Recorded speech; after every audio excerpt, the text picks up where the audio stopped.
That Time Check was brought to you by Pagcor, creating opportunities beyond gaming. Anumang sandali, muling darating si Jesus. Malapit na akong dumating.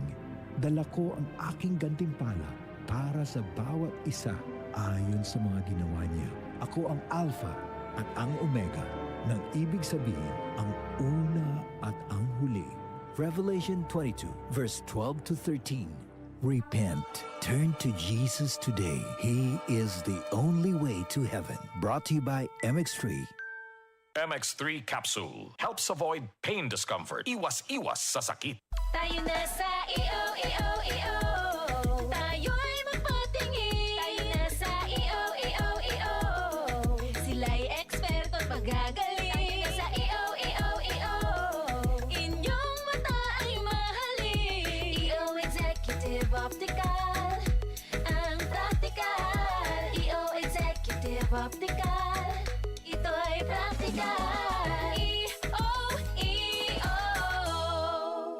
For expert eye care, come to EO Executive Optical. EO Executive Optical. Love your eyes.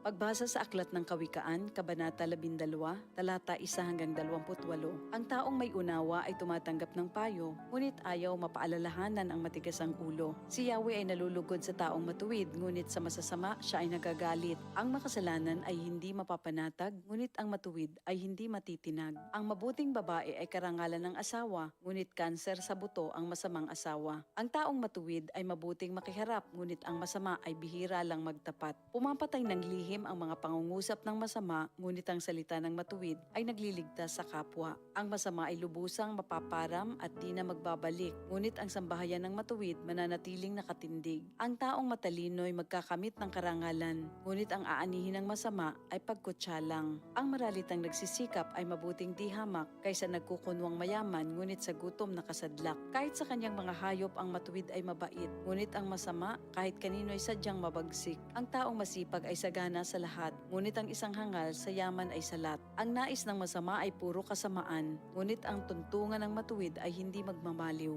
Ang masama ay nahuhuli sa salita ng kanyang bibig, ngunit ang matuwid ay malayo sa ligalig. Ang kakamti ng tao ay batay sa gawa o salita, bawat isa ay tatanggap ng karampatang gantimpala. Ang akala ng mangmang ay siya lamang ang tama, ngunit handang tumanggap ng payo ang taong may unawa. Ang pagkainis ng mangmang kaagad nahahalata, ngunit ang mga matatalino di pansin ang pagkutya. Sa pagsasabi ng tapat, lumilitaw ang katarungan, ngunit ang pagsisinungaling ay lumilikha ng kapahamakan. Ang matalas na pananalita ay sumusugat ng damdamin, ngunit sa magandang pananalita, sakit ng loob ay gumagaling. Ang tapat na labi ay mananatili kailanman, ngunit ang dilang sinungaling ay hindi magtatagal. Ang nagbabalak ng masama ay mag-aani ng kapahamakan, ngunit ang nag-iisip ng mabuti magtatamo ng kagalakan. Ang kasamaang palad ay malayo sa matuwid, ngunit ang buhay ng masama ay puno ng ligalig. Namumuhi si Yahweh sa taong sinungaling, ngunit ang tapat ay ligaya niya at aliw.